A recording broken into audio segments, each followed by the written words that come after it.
Hello दोस्तों, स्वागत है आपका अपने ही यूट्यूब चैनल किस्से कहानियों की ऑडियो लाइब्रेरी पर। दोस्तों, हम सुन रहे हैं श्री शरत चंद्र चट्टोपाध्याय जी द्वारा रचित उपन्यास पथ के दावेदार का तीसरा भाग। अच्छा, इससे पहले कि हम कहानी की ओर आगे बढ़ें, मैं आशा करती हूँ कि आपने अभी तक इस चैनल को सब्सक्राइब कर लिया होगा, और अगर नहीं किया है तो अभी कर लीजिए। तो चलिए शुरू करते हैं आज का भाग। स्वाभाविक बात थी कि मुकदमा जीत जाने के बाद जोसेफ परिवार के विचित्र उपद्रव नए नए रूप में प्रकट होंगे। लेकिन उपद्रव की बात कौन कहे, ऊपर कोई रहता नहीं। कभी कभी यह संदेह होने लगा था। उपद्रव रहित एक सप्ताह के बाद एक दिन ऑफिस से लौटने पर तिवारी ने प्रसन्न होकर कहा, आपने सुना छोटे बाबू? अपूर्व ने पूछा, क्या? तिवारी बोला, साहब का पैर टूट गया, अस्पताल में है, देखें बचता है या नहीं। अपूर्व ने पूछा, तुझे कैसे पता लगा? तिवारी बोला, मकान मालिक का मुनीम हमारे जिले का है, वह आया था किराया लेने, उसी ने बताया है। हो सकता है, कहकर अपूर्व कपड़े बदलने अपने कमरे में चला गया। तिवारी को पूर्ण विश्वास था कि मलेच्छ होकर ब्राह्मण के सिर पर जिसने घोड़े की तरह पैर पटका है, उसका पैर न टूटेगा तो क्या होगा।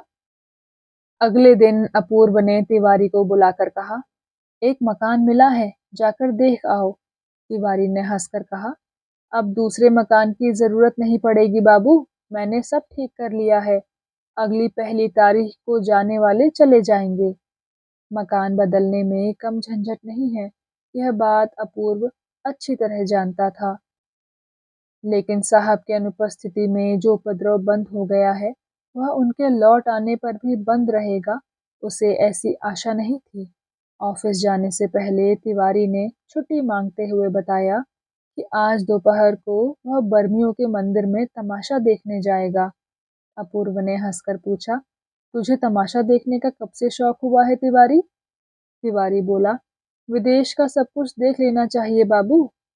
अपूर्व बोला, अवश्य अवश्य, लंगड़ा साहब अस्पताल में है, इस समय बाहर जाने में कोई डर नहीं है, चले जाना, लेकिन जल्दी ही लौट आना।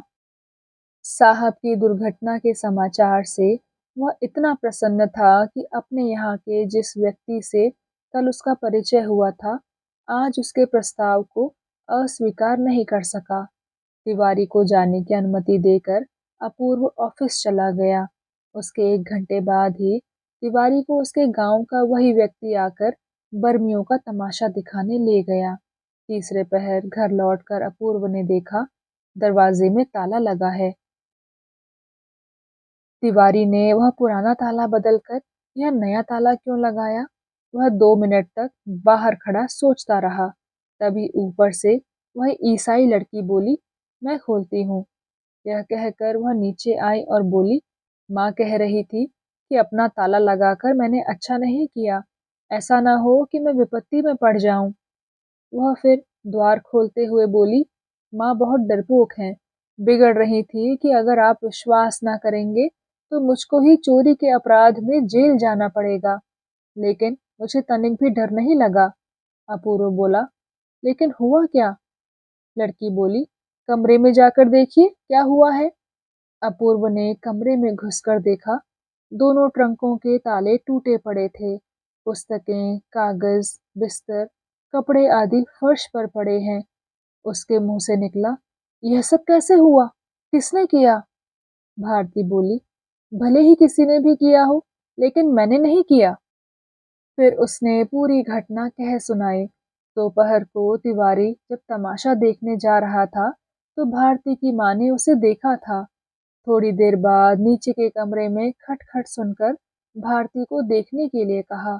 उनकी छत के एक किनारे पर एक छेद है। उसी छेद से देखते ही भारती चिल्ला उठी। जो लोग बक्स तोड़ रहे थे, वे जल्दी से भाग गए। तब वह नीचे आकर दरवाजे में ताला लगाकर पहरा देने लगी कि कहीं वे फिर न लौट आए। अपूर्व पलंग पर बैठ गया। भारती ने कहा, इस कमरे में आपका भोजन का तो कोई सामान नहीं है, क्या मैं कमरे में आ सकती हूँ? आइए, अपूर्व ने कहा। फिर विमूढ़ की तरह उससे पूछा, अब मुझे क्या करना चाहिए? भारती ने कहा, सबसे पहले यह देखना चाहिए कि क्या क्या चीजें चोरी गई हैं। अपूर्व ने कहा, अच्छा, देखिए ना क्या क्या चोरी हो गया है। भारती ने हंसकर कहा, ना तो मैंने आपके ट्रंक की चीजों को पहले कभी देखा था और ना चोरी ही की है, इसलिए क्या था और क्या नहीं मैं कैसे जान सकती हूँ? अपूर्व लज्जित होकर बोला, आप ठीक कहती हैं। अच्छा तो फिर तिवारी को आ जाने दीजिए, वही सब कुछ जानता है। कहकर वह इधर-उधर बिखरी चीजों को करुणा भरी नजरों से देखने लगा।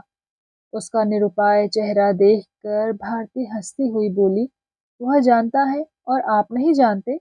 अच्छा मैं आपको सिखा देती हूँ कि किस तरह जाना जाता है। इतना कहकर फर्श पर बैठ गई और ट्रंक को पास खींचती हुई बोली, अच्छा पहले कपड़े लत्ते संभाल लो। यह क्या है?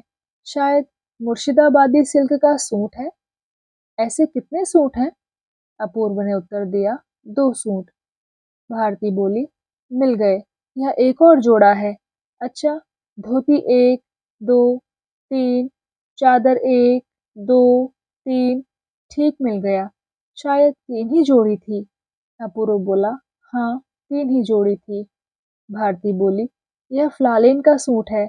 आप वहाँ शायद टेनिस खेलते थे। हाँ तो 1, 2, 3। उस अलमारी में एक और एक आप पहने हैं, तो फिर सूट 5 ही जोड़े हैं। अपूर्व प्रसन्न होकर बोला, हाँ ठीक है, 5 ही जोड़े हैं। इतने में एक चमकीली वस्तु दिखाई पड़ी। उसे बाहर निकाल कर बोली, यह चेन सोने की है, घड़ी कहाँ गई? अपूर्व प्रसन्न होकर बोला, खैर है कि बच गई। चेन शायद वे लोग देख नहीं सके, यह मेरे पिताजी की निशानी है। भारती ने पूछा, लेकिन घड़ी? यहाँ है, कहकर अपूर्व ने घड़ी दिखा दी। भारती बोली, चेन और घड़ी मिल गई, अब अंगूठियां बताइए। अपूर्व बोला, मेरे पास एक भी नहीं है। भारती बोली, चलो यह भी अच्छा हुआ, लेकिन सोने के बटन? अपूर्व बोला, टसर के पंजाबी कुर्ते में लगे थे। भारती ने अलमारी की ओर देखा, फिर हंसकर बोली, लगता है कुर्ते के साथ वे बटन भी चले गए। फिर पूछा, ट्रंक में रुपया था ना? अपूर्व के हाँ कहने पर भारती बोली, तो फिर वह भी चला गया। उसने पूछा, कितना था? अपूर्व बोला, यह मालूम नहीं। भारती ने कहा, यह तो मैं पहले ही समझ गई हूँ। आपके पास मनी बैग है ना? लाइए मुझे दीजिए, देखो। अपूर्व ने मनी बैग भारती को दे दिया। वह हिसाब लगाकर बोली, 250 रुपए 8 आने हैं। घर से कितने लेकर चले थे? अपूर्व बोला, 600 रुपए। भारती लिखने लगी, जहाज का किराया, तांगे का भाड़ा, कुली की मजदूरी, यहाँ पहुंचकर घर के लिए तार भेजा था ना? अच्छा, उसका भी रुपया और उसके बाद इधर 10 दिनों का खर्च। अपूर्व बोला, वह तिवारी से बिना पूछे कैसे बता सकता हूँ? भारती बोली, सब मालूम हो जाएगा। 2-1 रुपए का अंतर पड़ सकता है, अधिक नहीं। कागज पर अपने आप हिसाब लिखकर बोली, इसके अतिरिक्त और कोई खर्च तो नहीं है ना? अपूर्व बोला, नहीं। भारती ने कहा, तो फिर 280 रुपए चोरी हो गए हैं। अपूर्व चकित होकर बोला, इतने रुपए? रुकिए, 20 रुपए और कम कीजिए, जुर्माने का रुपया नहीं लिखा? भारती बोली, नहीं, वह अन्याय था, झूठ मूठ का जुर्माना, वह मैं कम नहीं करूंगी। अपूर्व चकित होकर बोला, जुर्माना तो झूठ मूठ हो सकता है, लेकिन जुर्माना देना तो सच है। भारती बोली, आपने दिया क्यों? उस रुपए को मैं कम नहीं करूंगी, पूरे 280 रुपए चोरी गए हैं। अपूर्व ने कहा, नहीं, 260। भारती बोली, नहीं, 280 रुपए। अपूर्व ने विवाद नहीं किया। इस लड़की की प्रखर विचारशीलता तथा अद्भुत तीक्ष्ण बुद्धि देखकर वह चकित रह गया। अपूर्व ने पूछा, पुलिस में खबर देना क्या ठीक होगा? भारती बोली, क्यों नहीं? ठीक केवल इसलिए होगा कि उससे मेरी काफी खींचातानी होगी। वह आकर आपके रुपए दे जाएंगे, ऐसी तो आशा है नहीं। अपूर्व मौन रहा। भारती बोली, चोरी तो हो गई, अब अगर वे लोग आएंगे तो अपमान भी आरंभ हो जाएगा। अपूर्व ने पूछा, लेकिन कानून तो है। भारती बोली, कानून तो है, लेकिन मैं किसी भी दशा में यह नहीं करने दूंगी। कानून उस दिन भी था जिस दिन आप अकारण जुर्माना दे आए थे। अपूर्व बोला, लोग अगर झूठ बोलें और झूठे मामले को सिद्ध करें तो इसमें कानून का क्या दोष है? भारती लज्जित सी हो गई, बोली, लोग झूठ ना बोलेंगे, झूठे मामले ना चलाएंगे, तभी जाकर कानून निर्दोष होगा। क्या आपका मत यही है? अगर ऐसा हो तो ठीक ही है, लेकिन संसार में ऐसा होता नहीं। इतना कहकर वह हंस पड़ी, लेकिन अपूर्व मौन रहा। भारती का यह चोरी छिपाने का आग्रह इस समय उसे अच्छा नहीं लगा। किसी गुप्त षड्यंत्र की आशंका से उसका अंतःकरण देखते ही देखते कलुषित हो उठा। उस दिन उसका डरते हुए संकोच सहित फल फूल देने के लिए आना, उसके बाद घटनाओं को विकृत तथा मिथ्या बनाकर कहना, न्यायालय में गवाही देना, पल में सारा इतिहास बिजली की भांति चमक उठा। चेहरा गंभीर और कंठस्वर भारी हो उठा। यह अभिनय है, छलना है। उसके चेहरे के इस आकस्मिक परिवर्तन को भारती ने लक्ष्य किया, लेकिन कारण न समझ सकी। बोली, मेरी बातों का आपने उत्तर नहीं दिया। अपूर्व ने कहा, और क्या उत्तर दूं? चोर को बढ़ावा नहीं देना चाहिए, पुलिस को खबर देना ही ठीक होगा। भारती भयभीत होकर बोली, यह कैसी बात?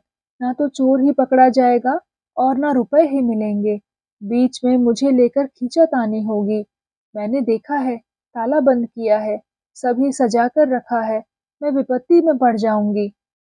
अपूर्व ने कहा, जो कुछ हुआ है आप वही कह दीजिएगा। भारती ने व्याकुल होकर कहा, कहने से क्या होगा? अभी उस दिन आपके साथ इतना बड़ा अन्याय हो गया, एक दूसरे से परिचय नहीं, बातचीत नहीं। इसी बीच अचानक आपके लिए दिल में इतना दर्द क्यों है? पुलिस कैसे विश्वास करेगी? अपूर्व का मन और भी संदेह से भर उठा। बोला, आपकी आरंभ से अंत तक की झूठी बातों पर तो पुलिस ने विश्वास कर लिया, और सच्ची बातों का विश्वास नहीं करेगी। रुपया तो थोड़ा ही गया, लेकिन चोर को बिना दंड दिलाए ना छोड़ूंगा। भारती बुद्धिहीन की तरह उसे देखती रही, फिर बोली, आप क्या कहते हैं अपूर्व बाबू? पिताजी अच्छे व्यक्ति नहीं हैं। उन्होंने आपके प्रति बहुत बड़ा अन्याय किया है। मैंने इसमें जो कुछ सहायता की है उसे भी मैं जानती हूँ, लेकिन इसका अर्थ यह नहीं है कि मैं आपके कमरे में घुसकर ताला तोड़कर रुपए चुराऊंगी। ऐसी बात आप सोच सकते हैं, लेकिन मैं नहीं सोच सकती। ऐसी बदनामी होने पर मैं बचूंगी कैसे? यह कहते कहते उसके होंठ फूलकर कांपने लगे। उन्हें जोर से दबाते दबाते वह तूफान की तरह कमरे से निकलकर चली गई। अगली सुबह न जाने क्या सोचकर अपूर्व थाने की ओर चल दिया। पुलिस में रिपोर्ट करना व्यर्थ है, यह वह जानता था। रुपए नहीं मिलेंगे, यही नहीं, हो सकता है कि चोर भी ना पकड़े जाएं। लेकिन उस ईसाई लड़की पर उसके क्रोध और विद्वेष की सीमा नहीं थी। भारती ने स्वयं चोरी की है या चोरी करने में सहायता की है, इस विषय में तिवारी की तरह वह अभी तक निश्चिंत नहीं हो सका था। लेकिन उसकी दुष्टता तथा छल ने उसे बुरी तरह विचलित कर दिया था। उस लड़की की गतिविधि का रहस्य खोजने पर भी उसे नहीं मिला। उसने जो कुछ हानि की है उसके लिए उतना नहीं, लेकिन आरंभ से उसका विचित्र आचरण जैसे निरंतर अपूर्व की बुद्धि का उपहास करता रहा है। उसने अभी थाने में कदम भी नहीं रखा था कि पीछे से पुकार आई, अरे अपूर्व, तुम यहाँ कहाँ? अपूर्व ने घूम कर देखा, निमाई बाबू खड़े हैं। आप बंगाल पुलिस के बहुत बड़े अफसर हैं। अपूर्व के पिता ने इनकी नौकरी लगवाई थी। निमाई बाबू उनको दादा कहकर पुकारते थे, और इसी संबंध के कारण अपूर्व के घर के सभी लोग उन्हें चाचा कहते थे। स्वदेशी आंदोलन के समय गिरफ्तार होने के बाद अपूर्व को जो किसी प्रकार का कष्ट नहीं सहना पड़ा था, उसका बहुत कुछ श्रेय इन्हीं को जाता था। अपूर्व ने प्रणाम करके अपनी नौकरी की बात बताकर पूछा, लेकिन आप इस देश में कैसे? निमाई बाबू ने आशीर्वाद देते हुए कहा, बेटा तुम तो अभी कल के हो। जब तुम्हें घर द्वार छोड़कर इतनी दूर आना पड़ा है, तो क्या मैं नहीं आ सकता? लेकिन मेरे पास समय नहीं है। तुम्हें तो ऑफिस जाने में अभी देर है। आओ, चलते चलते ही दो बातें कर लूंगा। माँ अच्छी है ना? और भाई भी? अपूर्व बोला, सब ठीक है। यह कहकर अपूर्व ने पूछा, आप कहाँ जाएंगे?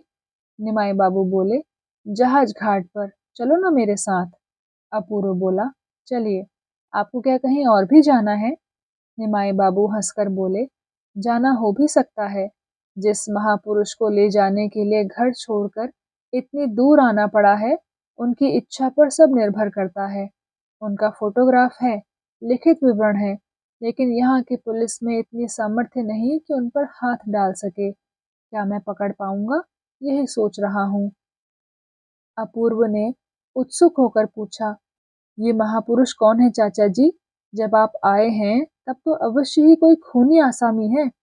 निमाई बाबू बोले, यह तो नहीं बताऊंगा बेटा, क्या है और क्या नहीं है, यह बात ठीक ठीक कोई भी नहीं जानता।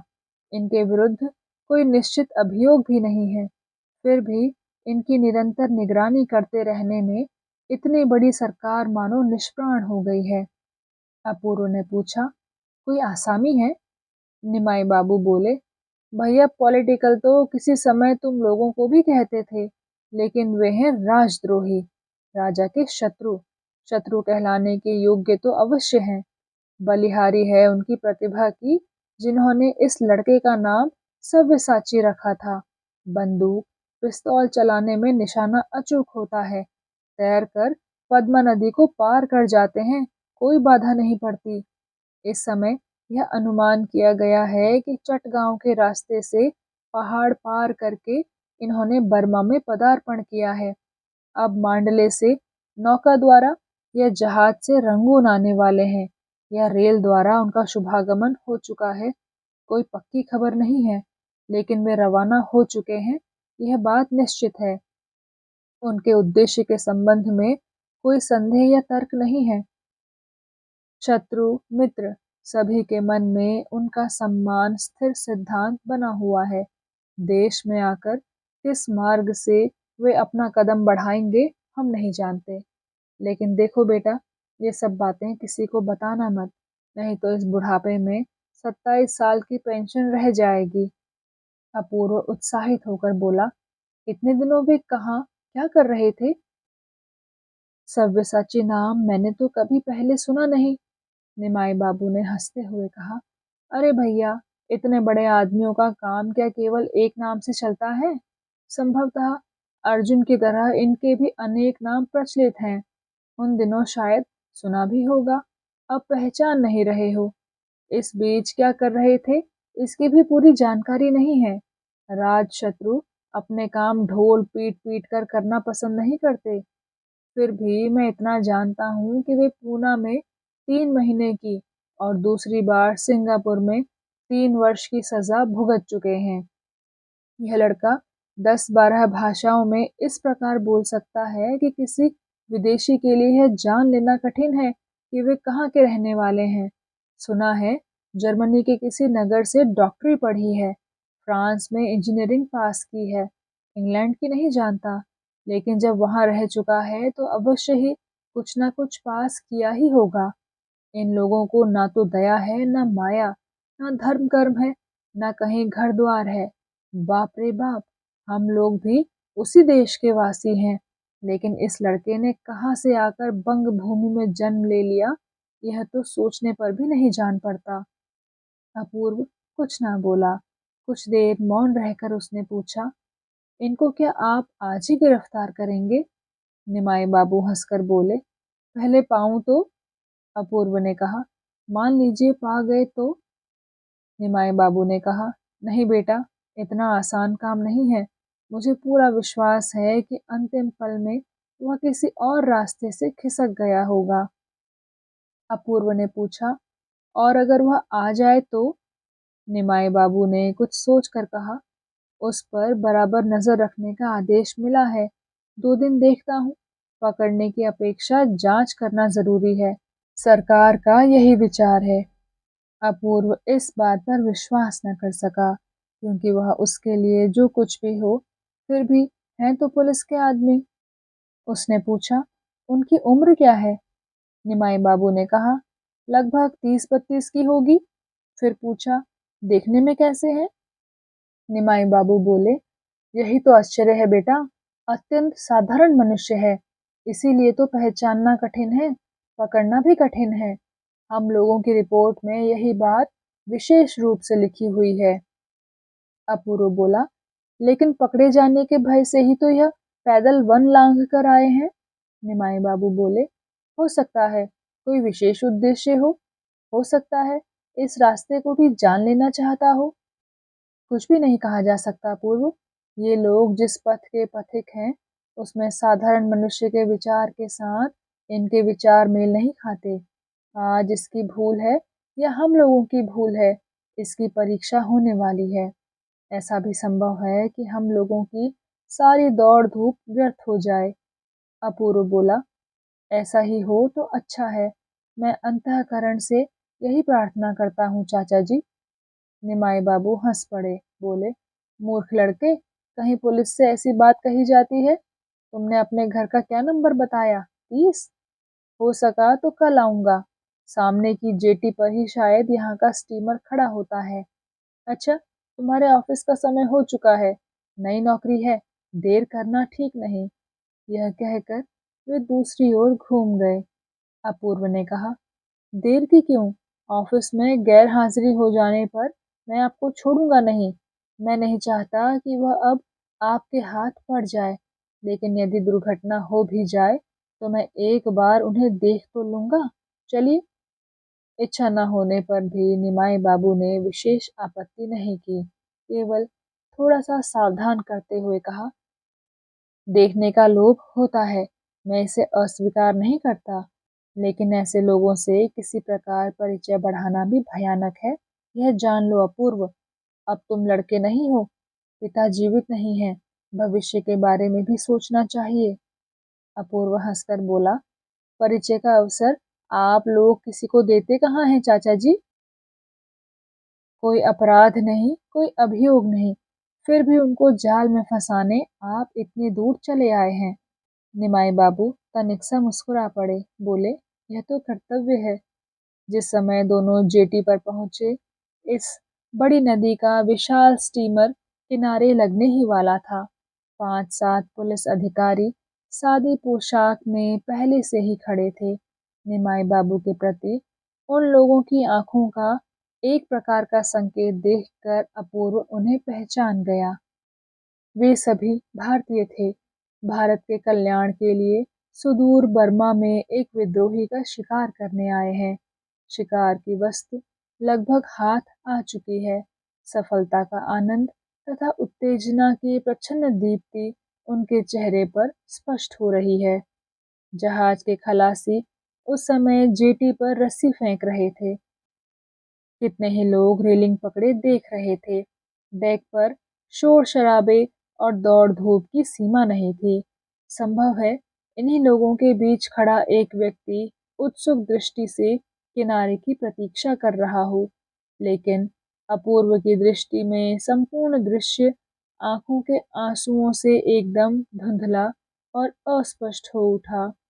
ऊपर नीचे जल में, स्थल में इतने नर नारी खड़े हैं, किसी को कोई शंका नहीं, किसी का कोई अपराध नहीं। केवल जिस व्यक्ति ने अपने युवा हृदय के समस्त सुख, समस्त स्वार्थ तथा सभी आशाओं का स्वेच्छा से विसर्जन कर दिया है, कारागार तथा मृत्यु की राह केवल उसी के लिए मुंह बाए खड़ी है।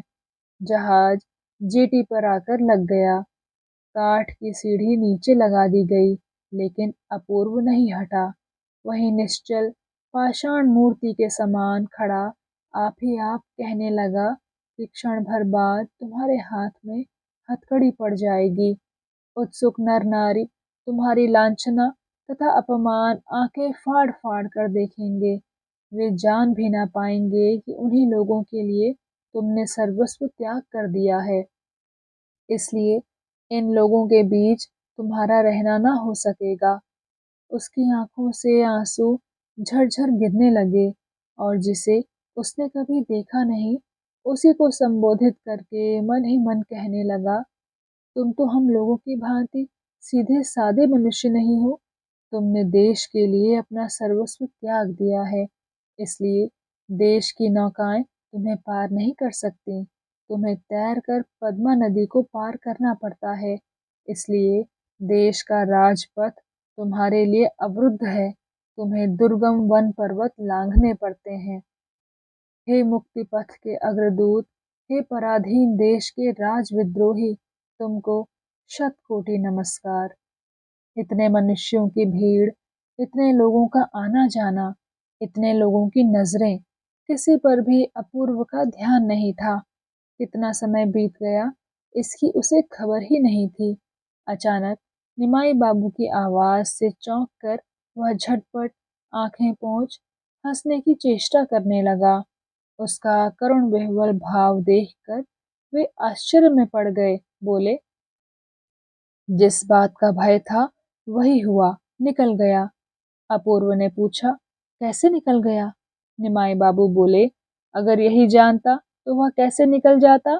सुबह 300 यात्री, 20-25 फिरंगी साहब, उड़िया, मद्रासी, पंजाबी 100-150 के लगभग रहे होंगे। शेष बर्मी थे।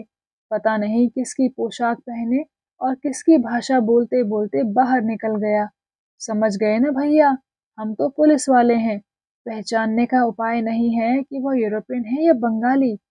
जगदीश बाबू संदेह में लगभग 6 बंगालियों को पकड़कर थाने में ले गए हैं। एक आदमी का चेहरा उनके चेहरे से मेल खा रहा है, ऐसा जान पड़ता है, लेकिन जान पड़ने से ही क्या होता है, वह नहीं है। क्या तुम चलोगे भैया? एक बार उस आदमी को देखोगे? अपूर्व की छाती धड़क उठी। बोला, अगर आप उसे मारना पीटना चाहते हैं तो मैं नहीं जाना चाहता। निमाई बाबू ने हंसकर कहा, इतने आदमियों को तो हमने चुपचाप छोड़ दिया और ये बेचारे बंगाली हैं। स्वयं बंगाली होते हुए क्या मैं इन पर अत्याचार करूंगा? अरे भैया, पुलिस में सभी बुरे ही नहीं होते।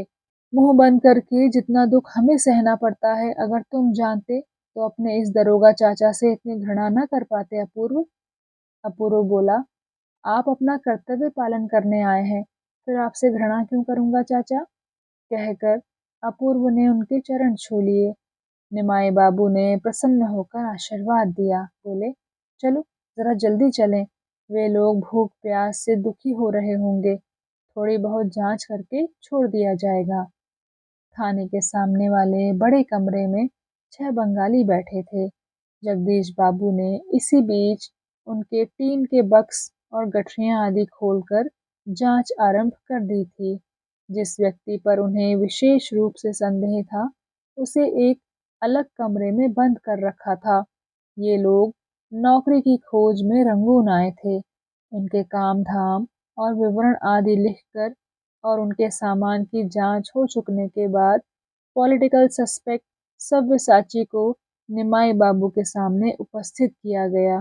वह खांसते खांसते सामने आया। उम्र 30-32 से अधिक न रही होगी, लेकिन जैसा दुबला पतला था वैसा ही कमजोर भी था। जरा सी खांसी से हांफने लगता था।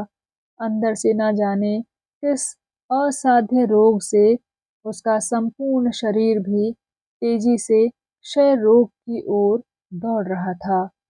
आश्चर्यजनक थी तो केवल उसके उस रुग्ण चेहरे में 2 अद्भुत आंखों की दृष्टि। ये आंखें छोटी हैं या बड़ी, लंबी हैं या गोल, दीप्त हैं या प्रभावहीन, इनका विवरण देने की चेष्टा ही व्यर्थ है। अत्यधिक गहरे जलाशय की भांति उनमें न जाने क्या है, भय लगता है। अपूर्व तो मुग्ध होकर उस ओर देख रहा था। अचानक निमाई बाबू ने उसकी वेशभूषा की बहार और ठाट बाट पर अपूर्व की दृष्टि आकर्षित करके हंसते हुए कहा, बाबूजी का स्वास्थ्य तो चला गया है, लेकिन शौक में अभी कोई कमी नहीं आई है। यह तो मानना ही पड़ेगा। क्या कहते हो अपूर्व? इतनी देर बाद उसके पहनावे पर नजर डालकर मुंह फेरकर अपूर्व ने हंसी छिपा ली। उसके सिर पर बड़े बड़े बाल हैं, लेकिन गर्दन और कानों के पास बिल्कुल नहीं है। सिर में मांग कढ़ी हुई है। बालों में पड़े हुए नींबू के तेल की गंध से कमरा भर उठा है। शरीर पर सिल्क का कुर्ता है। छाती की जेब में से रुमाल का थोड़ा सा हिस्सा दिखाई दे रहा है। चादर नहीं है। बदन पर विलायती मिल की काली मखमली किनारी की बारीक धोती है। पैरों में हरे रंग के पूरे मोजे हैं जो घुटनों तक लाल फीते से बंधे हैं। पॉलिश किया हुआ पंप शू है पैरों में, जिनके तलों को मजबूत और टिकाऊ बनाने के लिए लोहे की नाल जड़े हुए हैं। हाथ में हिरण के सींग की मूठ वाली बेंत की छड़ी है। इन कई दिनों तक जहाज की भीड़-भाड़ में सभी कपड़े गंदे हो गए हैं। उनका सिर से पैर तक बार-बार निरीक्षण करके अपूर्व ने कहा, चाचा जी, इस आदमी को आप कोई भी बात पूछे बिना छोड़ दीजिए। जिसे आप खोज रहे हैं, वह आदमी यह नहीं है। इसकी जमानत मैं देने को तैयार हूँ। निमाई बाबू ने हंसकर पूछा, तुम्हारा नाम क्या है जी? वह व्यक्ति बोला, मेरा नाम गिरीश महापात्र है। निमाई बाबू बोले, एकदम महापात्र। तुम तो तेल की खान में काम करते थे, अब रंगून में ही रहोगे। तुम्हारे बक्स और बिस्तर की तलाशी तो हो चुकी। देखो तुम्हारे पर्स और जेब में क्या है। उसके पर्स से 1 रुपया और 6 आने निकले। जेब से लोहे का कंपास नापने के लिए लकड़ी का फुटरूल, कुछ बीड़ियां, एक दिया सलाई और गांजे की चिलम निकली। निमाई बाबू ने पूछा, तुम गांजा पीते हो? उसने संकोच से उत्तर दिया, जी नहीं। निमाई बाबू ने पूछा, तब यह चीज जेब में क्यों है? वह व्यक्ति बोला, रास्ते में पड़ी थी, उठा ली, किसी के काम आ जाएगी। तभी जगदीश बाबू कमरे में आ गए। निमाई बाबू ने हंसकर कहा, देखो जगदीश, ये कितने परोपकारी व्यक्ति हैं। किसी के काम आ जाए यह सोचकर इन्होंने गांजे की चिलम रास्ते से उठाकर रख ली। यह कहकर उन्होंने उसके दाएं हाथ के अंगूठे को देखकर हंसते हुए कहा, गांजा पीने का चिन्ह यह है भैया, पीता हूँ, कह देने से काम चल जाए। कितने दिन और जीना है, यही तो है तुम्हारा शरीर। बूढ़े की बात मानो, अब मत पीना। वह व्यक्ति बोला, जी नहीं, मैं तो पीता ही नहीं, मगर बनाने को कहते हैं तो बना देता हूँ। जगदीश चिढ़कर बोला, दया के सागर है ना, दूसरों को बना देते हैं, स्वयं नहीं पीते, झूठा कहीं का। अपूर्व ने कहा, समय हो गया, अब जा रहा हूँ चाचा जी। निमाई बाबू ने उठकर कहा, अच्छा, तुम जा सकते हो महापात्र। क्यों जगदीश, जा सकता है ना? सम्मति देते हुए जगदीश बोला, लेकिन मेरा विचार है इस नगर में और कुछ दिनों तक निगरानी की आवश्यकता है। शाम की मेल ट्रेन पर नजर रखना, वह बर्मा में आ गया है, यह खबर सच है। अपूर्व थाने से बाहर आ गया। उसके साथ ही महापात्र भी अपने टूटे हुए टीन के बक्स को और चटाई में लिपटे गंदे बिछौने के बंडल को बगल में दबाकर उत्तर का रास्ता पकड़कर धीरे-धीरे चला गया। तो दोस्तों, कैसा लगा आपको आज का भाग? कृपया कमेंट सेक्शन में आकर ज़रूर बताइएगा। मैं मिलूंगी आपसे इस कहानी के अगले भाग के साथ। तब तक के लिए धन्यवाद।